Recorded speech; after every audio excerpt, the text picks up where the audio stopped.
Madame, Monsieur, bonsoir. Merci de nous rejoindre dans cette édition d'information. Bienvenue à tous. Le deuxième conseil d'administration sur les énergies renouvelables, c'était hier samedi. Plusieurs dirigeants africains y ont pris part ou se sont fait représenter. Le président Alpha Condé, vous le savez, est le coordinateur de ce projet. C'est lui qui a dirigé les travaux. Salassi Keita. Plusieurs propositions et recommandations ont été faites à l'issue de ce conseil d'administration sur l'initiative africaine pour les énergies renouvelables. Au terme des travaux qui ont duré plus de 3 heures, le président en exercice de l'Union africaine, coordinateur en charge des énergies renouvelables pour l'Afrique, livre le contenu de ses assises. Il y a 19 projets d'énergie renouvelable que nous avons adoptés qui vont être tout de suite mis en examen, c'est-à-dire en exécution, pardon. Ça veut dire qu'on va lancer tout de suite l'appel d'offres pour que ces 19 projets soient exécutables tout de suite. Ça, c'est le premier point le plus important. Le deuxième, nous allons demander à chaque partenaire de dire exactement quel est le montant dans les 10 milliards là, qu'est-ce qu'il met exactement comme montant. Et d'ici 1 ou 2 mois, on va signer officiellement procédure de signature pour que ça soit définitif. Ensuite, la delivery unity l'ARI va, avant le conseil d'administration de juin, parce que désormais tous les projets qui doivent être exécutés doivent être sélectionnés par l'ARI. Parce que l'ARI, c'est une affaire de l'Afrique. Donc, c'est l'Afrique qui doit décider quels sont les projets. Nos partenaires nous accompagnent, mais c'est nous qui décidons quels sont les projets que nous voulons être financés. Une fois qu'on propose ces projets, nos partenaires financent. Donc, nous allons écrire à chaque chef d'État pour envoyer déjà la BAD et l'ARI ont vu qu'il y a à peu près 400 projets possibles. Nous allons donc écrire à chaque chef d'État, lui envoyer ces projets, lui demander quels sont ces projets prioritaires. Il envoie ces projets prioritaires à l'ARI et l'ARI doit sélectionner des projets, des prochains projets en plus de 19 que l'ARI va nous soumettre en juin. Nous avons en tout 10 gigawatts qui nous sont promis jusqu'en 2020. Ça veut dire 2017, 2018, 2019, 2020.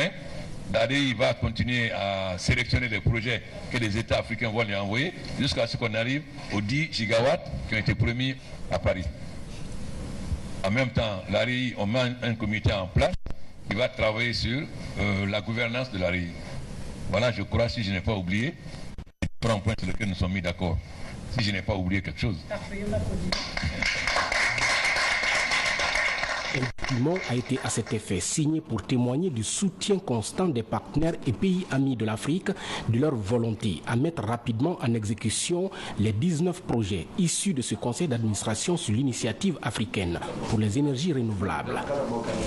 Le prochain conseil d'administration, ce sera au mois de juin. Et vous avez aperçu en image le président Idriss Déby Itno juste à côté de professeur Alpha Condé. Le président tchadien a bouclé ce dimanche une visite de 3 jours à Conakry. Une visite qui permet de renforcer l'axe N'Djamena-Conakry. Mahmoud Bari. C'est au terme de 72 heures de visite d'État et d'amitié que le président tchadien a pris congé des populations guinéennes. Ce déplacement du président Idriss Déby Itno a permis de raffermir l'axe Conakry-N'Djamena et de dynamiser la coopération entre les deux États.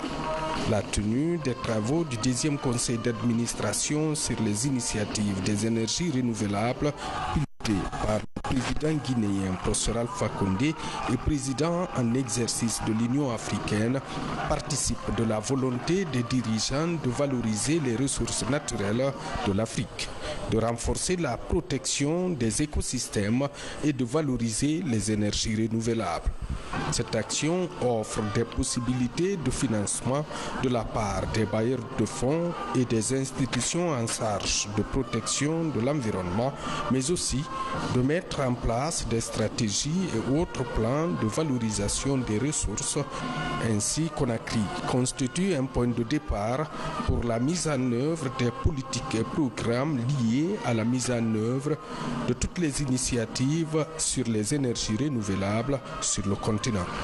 Les présidents Idriss Déby Itno et professeur Alpha Condé ont affiché leur détermination à jouer pleinement leur rôle dans la promotion et la protection des potentialités liées à l'eau, à la forêt et aux autres ressources au profit de l'Afrique. C'est d'ailleurs l'engagement du président guinéen Prosper Alpha Condé de renforcer les capacités du continent en matière d'initiative sur les énergies renouvelables. Investir en Guinée, les Chinois sont à l'affût de toutes les opportunités. Un groupe d'hommes d'affaires venus de Chine a échangé récemment avec des cadres guinéens. Au menu des débats, l'identification de potentiels domaines d'investissement, des échanges plutôt enrichissants. Algasimoba. Ils sont une vingtaine d'investisseurs chinois désirant installer leur entreprise en Guinée. Ici, ils échangent avec certains cadres guinéens. Cela dans le but d'identifier les possibilités d'investissement. Et cette fois, en fait, la spécialité, c'est plutôt s'adresser le développement, la promotion dans le domaine agriculture et la construction, la zone spéciale économique.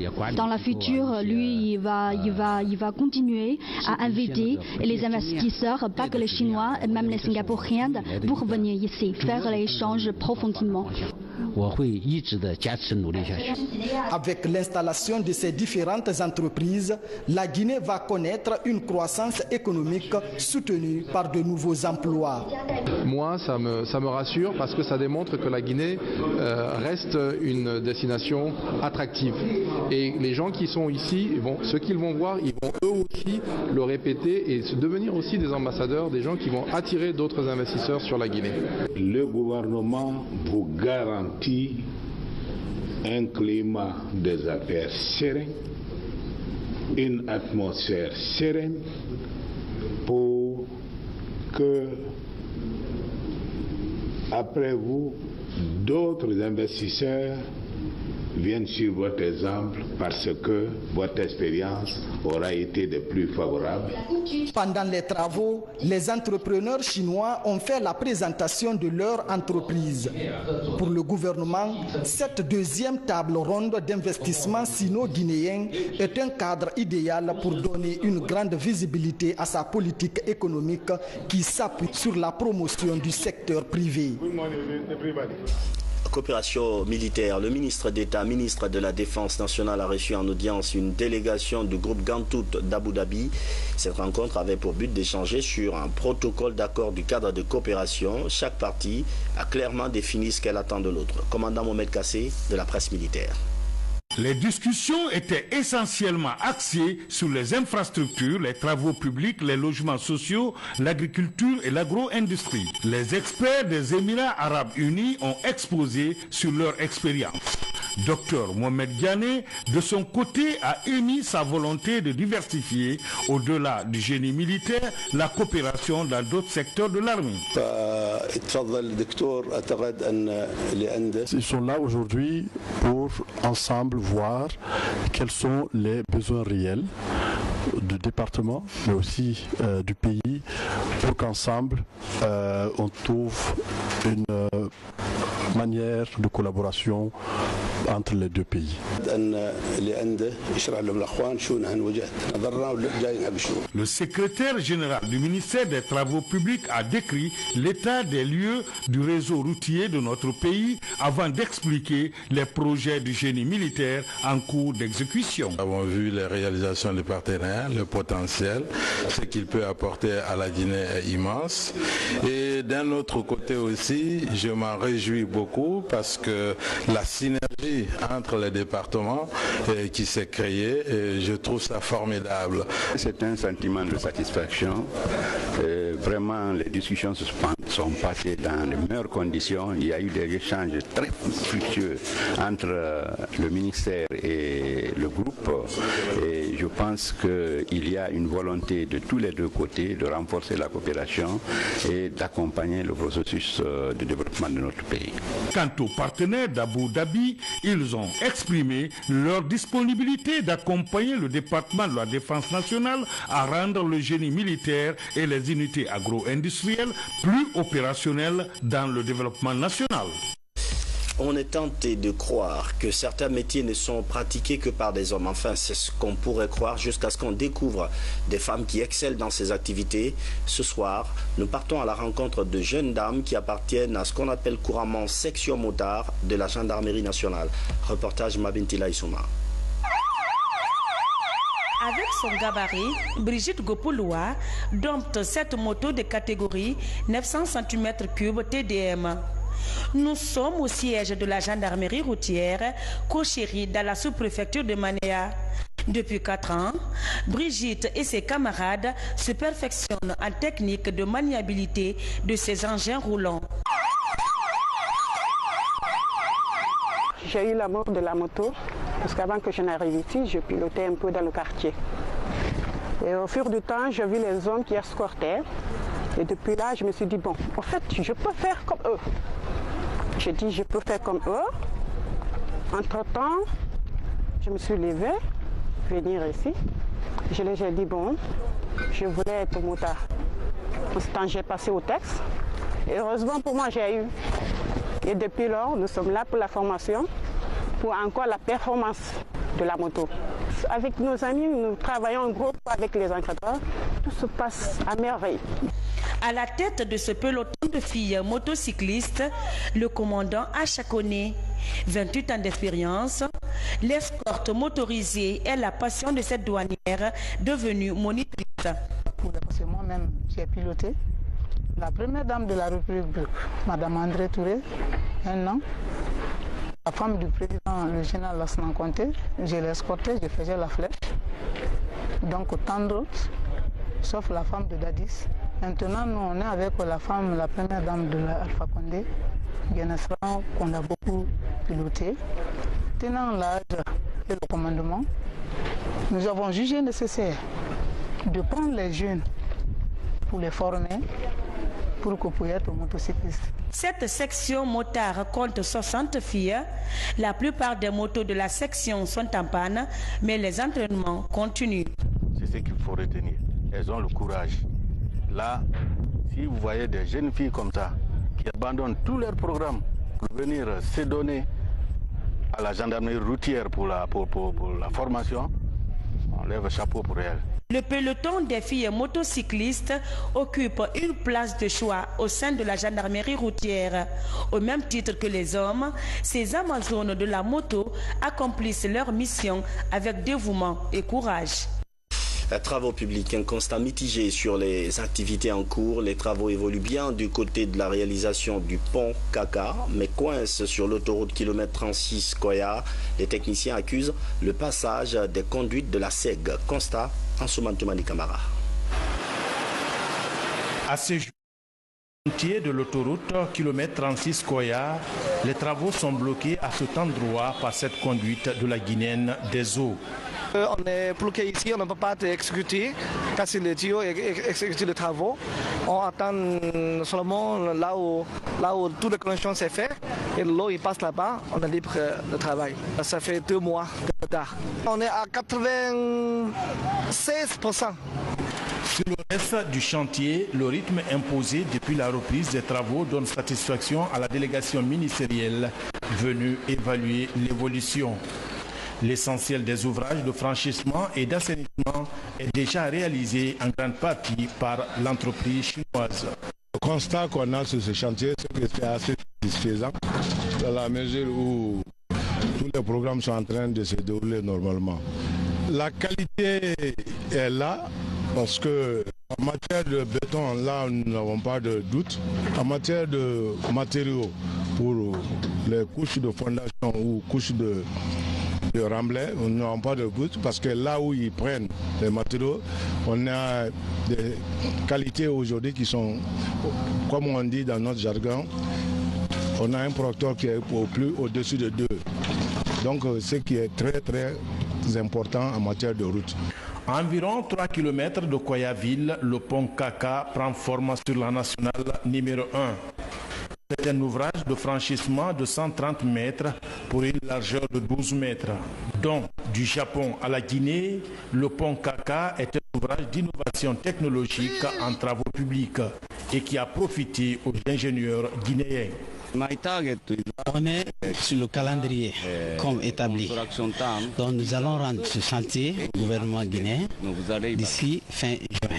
Nous avons déjà embauché ici plus de 150 personnes, staff local côté guinéen, et jusqu'au nos jours, on peut dire merci parce qu'on n'a enregistré aucun cas d'accident. Le staff local a bénéficié surtout les transferts techniques des côtés japonais concernant par exemple le pont Apôtre là, et certains disaient que c'était la première fois de voir ça, donc ils ont bénéficié des Philippins qui sont là et des staffs japonais qui sont là, les ingénieurs japonais. Les sourires relèvent parce que je suis très satisfait du niveau d'avancement de l'ouvrage. Et je pense que le délai qui a été indiqué par l'entreprise depuis la reprise des travaux, ce délai tient encore. Ils sont même un peu en avance par rapport à leur délai. L'ancien pont qu'on appelle communément Kaka, derrière là, est un ouvrage qui est fatigué, qui commençait à menacer déjà. Et après les travaux d'accès construit parce qu'il faut raccorder le pont à la route des deux côtés. Donc ces deux accès-là vont corriger les points de courbure des deux côtés et ça renforce non seulement la sécurité, aussi la circulation et la fluidité. Ces différents travaux engagés par l'État et ses partenaires visent à améliorer la qualité des infrastructures routières en Guinée. Le pont Kaka est financé par le Japon à hauteur de 12 millions de dollars, tandis que les travaux de construction de l'autoroute 2x2 voies, kilomètre 36 Koya, s'élèvent à environ 51 milliards de francs guinéens avec un financement assuré par le budget national de développement. Des acteurs du processus électoral sortent d'une formation. Ils ont pris des cours à l'école Bridge, c'était vendredi dernier, un stage financé par l'Union européenne. La démarche vise à mieux préparer les prochains rendez-vous électoraux. Makemedozo. Ils sont 27 participants à suivre le cours intitulé Curriculum Bridge, qui signifie bâtir des ressources en démocratie, gouvernance et élections.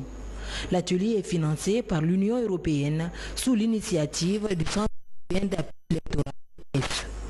La formation s'inscrit dans le cadre du programme d'appui à la crédibilité et à la transparence d'une élection. L'objectif, c'est faire en sorte que chacun joue dans la réussite des prochaines élections qui sont projetées en Guinée. Et cette formation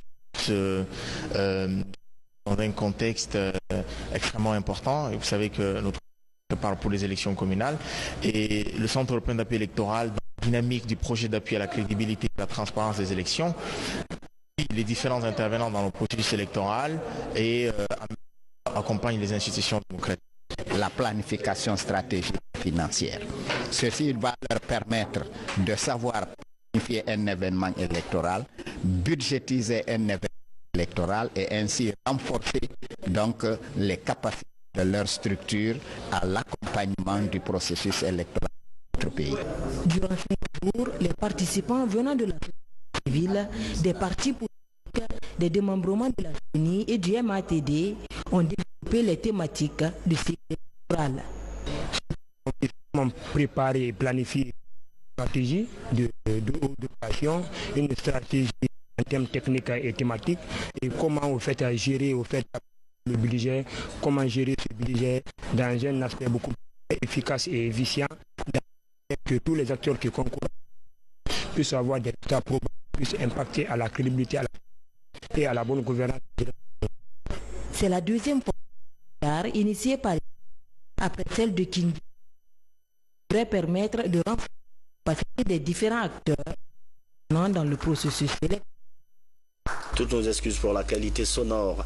FRIA, le conseil d'administration préfectorale vient de se tenir. Plusieurs points étaient à l'ordre du jour, notamment l'adoption des budgets annuels pour la commune urbaine et les communes rurales. Des actions de développement local ont été ciblées. Moussa Bangoura. La course vers l'excellence, autorité pour les administrations.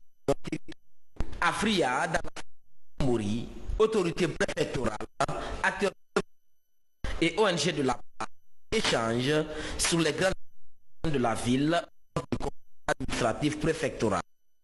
Un conseil va définir le plan de travail 2017. Chacun peut s'attendre à un développement harmonieux.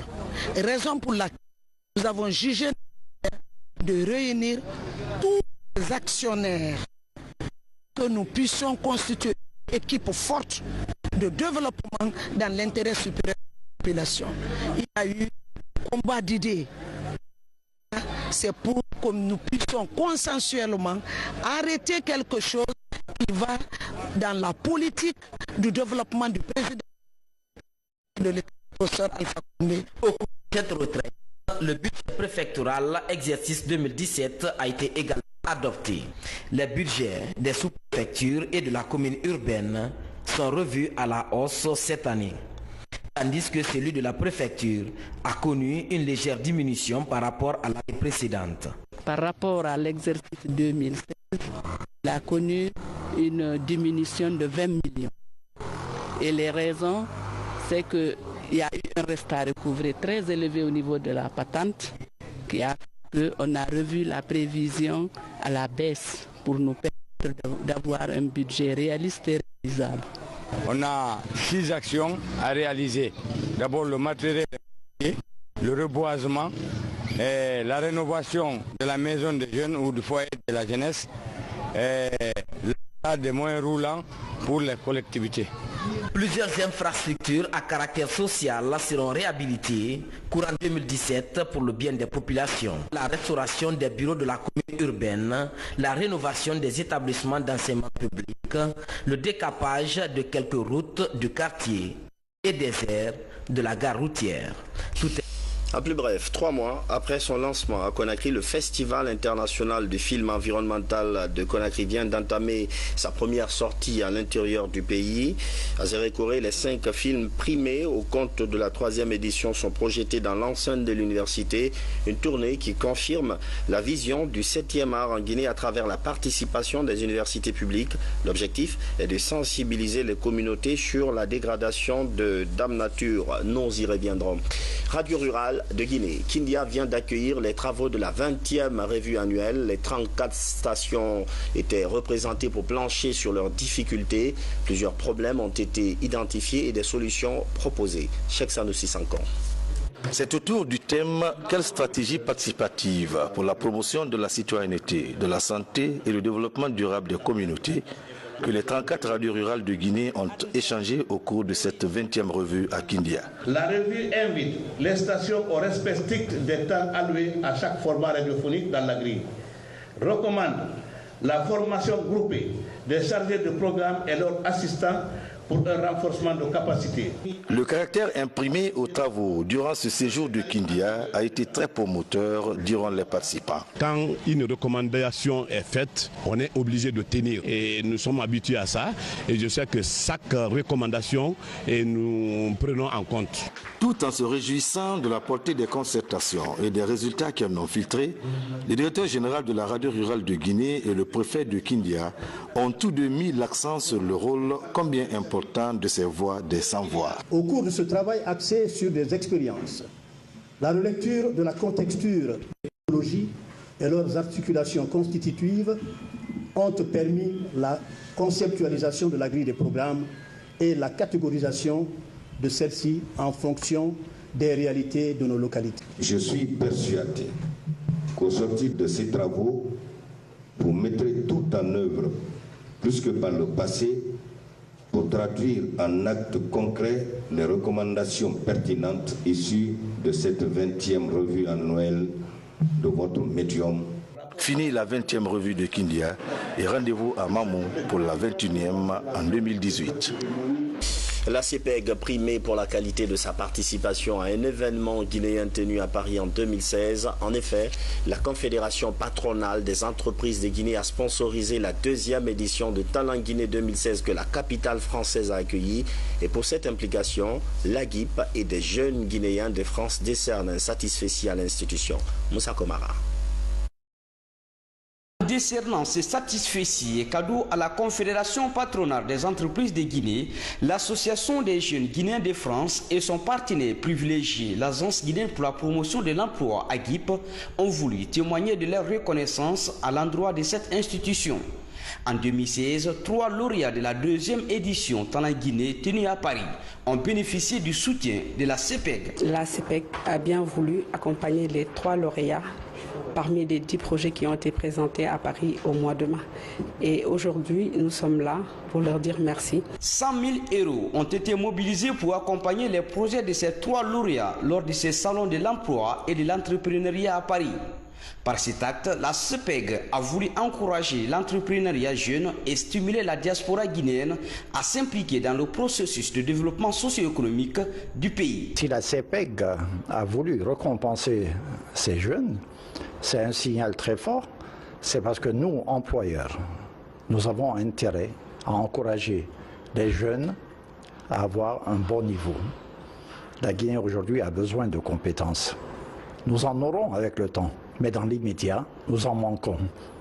Et les compétences qui se trouvent à l'extérieur sont aujourd'hui recherchées et les bienvenues. On va lancer très bientôt une application Importail Web qui permettra non seulement à une compétence de la diaspora de se connecter et de créer un compte, mais aussi à un besoin local, quelqu'un qui est ici, qui peut remonter ses besoins locaux afin de, quand nous on identifie cela, on met en contact l'entreprise qui est ici ou bien l'organisme qui est ici et cette compétence de la diaspora là. Si en Guinée, plusieurs entreprises sont à la conquête des compétences, elles peuvent désormais compter sur la diaspora guinéenne. Selon le représentant de l'Association des jeunes guinéens de France, des batteries de mesures sont mises en place pour le retour des compétences guinéennes de l'étranger vers le pays. Plus que 48 jours avant le lancement du rendez-vous culturel le plus attendu de cette année, Conakry, capitale mondiale du livre, les artistes MHT et Econ promettent d'accompagner l'événement. Mikini Moussa Kamara et Ousmane Ba. Pour Conakry, capitale mondiale du livre, nous rentrons dans le compte à rebours. À 50 jours de l'événement, de grands noms africains, des scènes du spectacle apportent leur soutien. Alioune Badra Cham, alias Ekon, et le prince de l'afro-trap, Mohamed Silla MHD. Ce franco-guinéen annonce 5 000 € pour la construction de points de lecture au quartier Kamayen d'Andixine. C'est un événement qui est utile à tout le monde dans le pays. Voilà, ça permet aussi d'apaiser les tensions du pays. Voilà, ça donne une nouvelle opportunité pour les jeunes, voilà, parce que moi je parle au nom de la jeunesse. Et voilà, j'espère que ça va nous permettre, nous Guinéens, d'avoir des bonnes initiatives par rapport à la jeunesse future. Et les livres, ça m'a beaucoup aidé, même si c'est pas moi qui est parti moi-même lire les livres. Voilà, parfois à l'école, voilà, il y avait des cours où il y avait beaucoup de lecture. Et voilà, aujourd'hui, ça m'a beaucoup aidé au niveau de l'écriture de mes textes et au niveau de comment m'exprimer. C'est ses racines africaines, voir le développement de l'Afrique. Il veut faire partie de ce développement et être une partie prenante proactive et contribuer au développement de l'Afrique et à l'augmentation du niveau de vie des Africains. C'est un modèle que le reste de l'Afrique devrait suivre. Quand on insiste sur l'éducation, le développement suit et c'est un modèle à suivre par les autres pays africains. En plus des chanteurs, d'autres hommes de culture sont mobilisés autour de l'événement littéraire de portée mondiale à Conakry. Les efforts de l'heure sont surtout concentrés sur le financement de points de lecture. La contribution des ambassades de quelques pays amis, tout comme celle des entreprises privées et publiques, sont recueillies à compte-gouttes. On a établi avec l'organisation de Conakry, capitale mondiale du livre, certains événements qui vont se dérouler à l'hôtel. Et tous les événements qu'on va développer, comme la présentation du livre du mois, l'orchestre du mois, les ballets du mois et les soirées cinéma de la littérature, ils n'ont pas un objectif financier. Et les événements seront faits pour la collecte des fonds et pour la création du point de lecture du quartier Kamayen, que nous sommes engagés à construire ce point de lecture. Le Maroc va également contribuer à sa manière, par le biais de l'ambassade, comme par biais de notre pays et des écoles et des instituts privés. Comme vous le savez, ici, il y a beaucoup de sociétés marocaines qui seront prêtes à se manifester pour, bien sûr, donner à cet événement l'aura africain, mais l'aura international qui lui sied. Hier, l'ISCA s'est engagé pour un point de lecture à Nongo. Conakry, capitale mondiale du livre, débutera le 23 avril prochain. L'événement va durer une année. Il sera marqué par de nombreuses manifestations artistiques et littéraires, dont les 72 heures du livre. Tout comme MHD et Econ, beaucoup d'artistes locaux sont aussi mobilisés. Un nouveau sport très peu connu en Guinée, ça s'appelle le handball. Il a été lancé dans notre pays ce dimanche. Cette discipline se pratique avec 2 équipes de 8 joueurs chacune sur le terrain. Aziz Baldé nous amène à la découverte de ce nouveau sport. Suivez. Peu connu par les sportifs guinéens, le handball est la benzamine de toutes les disciplines sportives du pays. Lancé officiellement cet après-midi par le ministre en charge des sports, les responsables de cette nouvelle discipline entendent valoriser la pratique de handball dans la sous-région. C'est un sport où tous les joueurs peuvent participer dans le match. Il n'y a pas d'exclusion, il n'y a pas d'agression, il n'y a pas de compétition qui amène à des agressions qui peuvent créer des problèmes entre les équipes ou bien entre les spectateurs. Donc espérons que ce sport se développe dans ce qu'on espère le développer ici en Guinée. Sur l'initiative du royaume chérifien, le handball est parfois sportif mais aussi éducatif. Il se joue sur un terrain de 40 mètres sur 20 avec 2 équipes de 8 joueurs chacune. C'est un sport du genre basketball, c'est une mixité à l'intérieur de ce sport. Il y a un volet basket, un volet football, un volet... C'est le cœur, le corps et le cerveau qui jouent. Donc c'est un sport qui nécessite de la concentration, de l'intelligence et surtout une observation. Il faut ouvrir l'esprit et les yeux pour pouvoir pratiquer le handball parce que c'est un jeu de couleurs. Il y a le rouge, jaune, vert et le bleu. Que vous allez détecter, c'est une détection de couleurs et avec à la fois un jeu de ballon avec la tête, avec le cœur et avec les pieds. Nous attachons du prix à ces partenariats que nous sommes en train de nouer et nous disons à la jeune fédération du handball naissante ici en Guinée que l'État serait toujours prêt à l'accompagner dans cette aventure et aussi que l'État serait prêt à mettre tout en œuvre pour que l'éclosion de ce sport au sein de la jeunesse guinéenne soit faite de façon aisée et de façon très suivie et régulière. Créé en 2007 à Casablanca, le handball est aujourd'hui pratiqué dans 17 pays du monde, y compris la Guinée. Et c'est la fin de cette édition d'information. Merci de votre fidélité à la télévision nationale. Bonsoir.